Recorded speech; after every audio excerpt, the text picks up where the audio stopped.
Fala galera, estamos aqui para continuar nosso estudo. Hoje a gente fala no capítulo A4, nazifascismo, né? Uma nova corrente política ideológica que surgiu no início do século passado, né? E no pós-crise de 1929. Surgiu até antes um pouco, mas essa crise ajudou a fortalecer ainda mais o ideal desses caras, tá? Então a gente tem a quebra da Bolsa de Nova York, revelando nesse período uma grande fragilidade do liberalismo econômico, que a gente já falou também.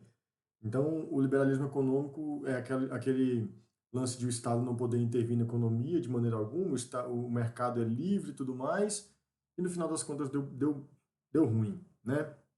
Então, com a queda do liberalismo econômico, cai também o ideal de liberalismo político. E o que seria esse liberalismo político? Né? É a crença na eleição de representantes, a crença no governo legislativo, na questão judiciária, respeito à Constituição. Isso tudo entrou em crise também, porque o que foi dito por esses regimes autoritários, por esses totalitaristas, era que esses governantes não seriam capazes de lidar com a crise porque isso fragmentava o país, isso separava o país. Tá?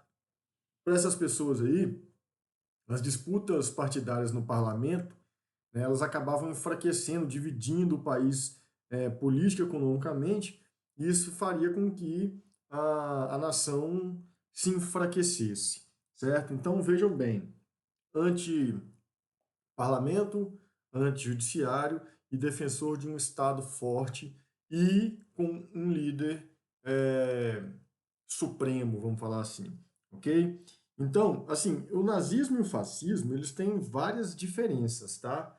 Só que a gente vai citar aqui agora somente as características comuns, porque eles, apesar de ter várias diferenças, eles são bem semelhantes. Diferentes e semelhantes ao mesmo tempo. Tá? Então, o que acontece aqui? Só para vocês terem uma ideia, é, o sexto ponto ali do programa do Partido Nazista dizia: nós lutamos contra o parlamento corrompido, local de disputas partidárias conduzidas por pessoas desprovidas de caráter e de capacidade.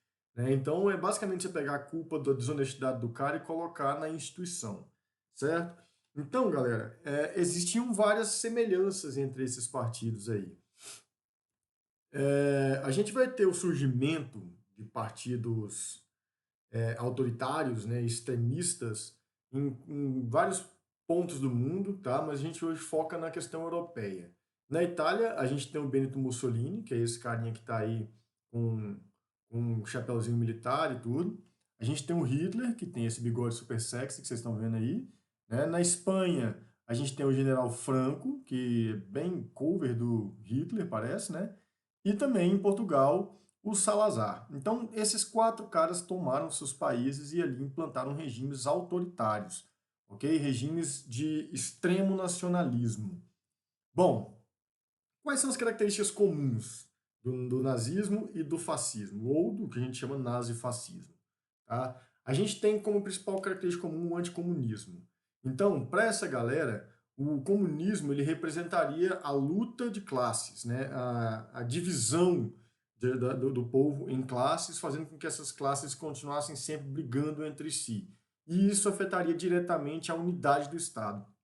Então seria como se o comunismo fosse responsável por separar a sociedade brasileira e quebrar a unidade, o sentimento de ser brasileiro de fato. Tá? Além disso, o comunismo também pregava o internacionalismo, que seria basicamente um mundo sem fronteiras. Né? E eles diziam que isso aí também era uma coisa absurda, porque de fato enfraqueceria e desestabilizaria o poder das nações. Ok? E também a questão do igualitarismo, né? Que eles diziam, o comunismo também tinha essa questão da igualdade entre os homens, que não tivessem nem classe A, B, C, mas que fossem todos do mesmo nível, né, de classe. E aí o nazismo, tanto o nazismo quanto o fascismo, eles vão pregar que existe a necessidade da existência de grupos considerados superiores na sociedade. Isso é fundamental. Tá? Então você tem que ter grupos de destaque na sociedade aí. Galera, nazismo, a gente fala quando a gente está falando da Alemanha, tá? O fascismo ele ocorreu em Portugal, na Espanha e na Itália. Outro ponto que é de semelhança é o nacionalismo exacerbado. O que significa isso? A gente coloca a pátria acima de tudo, né? Acima de todas as coisas. O seu direito individual ele não pode ser maior do que a glória da sua pátria. Né? Então, independente de você achar que não é justo uma lei ou outra, se ela for considerada justa a pátria, ela deve ser cumprida. Tá? Então, você não teria, por exemplo, a liberdade de expressão que se tem hoje se a gente colocasse um fascismo dentro do Brasil. Tá? Porque ele diria que a sua liberdade de expressão, caso não fosse favorável à ideologia da pátria, ela seria julgada, tá? Ela seria condenada. Então, havia necessidade de ter a pátria acima de todas as outras coisas. Outro ponto, culto ao líder, tá, galera? Esse pessoal acreditava que os líderes eram os grandes salvadores da pátria. Então, a gente tem ali no Mussolini e no Hitler, principalmente, a visão dos caras que chegaram para salvar a Itália e a Alemanha da crise que tinha se instalado no pós-1929. Esses caras eram vistos pelos seus seguidores como pessoas infalíveis. Elas sempre faziam a coisa certa. Era uma crença quase cega nesse líder. Tá? Então, por exemplo, eles eram chamados de. O Hitler era chamado de Führer e o Mussolini era chamado de Duce. Tá? O Führer significa guia e Duce significa o líder. Então vocês vejam que a imagem dos caras é mitificada, né? Os bichos se transformam em super-heróis na nação. Outra coisa que eles utilizavam bastante é a questão da propaganda. O próprio Mussolini era radialista antes da Primeira Guerra Mundial. Né? Então, esses dois grupos, tanto o nazismo quanto o fascismo, utilizaram muito de propagandas. Espalhavam cartazes pelas ruas. Era comum se andar na Alemanha e ver pôsteres do Hitler sendo vendido em bancas, símbolos como a suástica, que vocês estão vendo aí no slide também, símbolos nazistas que apareciam frequentemente, meio que assim, imputando isso na cabeça das pessoas.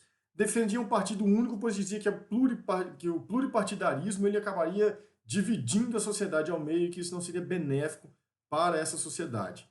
Tá? E, por fim, os dois defendiam a teoria do espaço vital. O que é essa teoria do espaço vital? Por exemplo, no caso do Hitler, ele dizia que o povo alemão, ou a raça ariana, né, ou a raça alemã pura, no caso, ela não devia ficar contida somente em um território, eles deveriam conquistar vários territórios. Então, deveria expandir a área territorial desses países. Tá? A mesma coisa acontecia na Itália. O Mussolini, por exemplo, ele dominou a Albânia e também dominou regiões da África, né, na tentativa de expandir o território italiano. Bom, essas são as semelhanças entre o nazismo e o fascismo. A gente fica aqui nessa aula e daqui a pouquinho vem mais um para vocês assistirem, beleza? E a gente se vê daqui a pouquinho também no Zoom. Um abraço para todo mundo.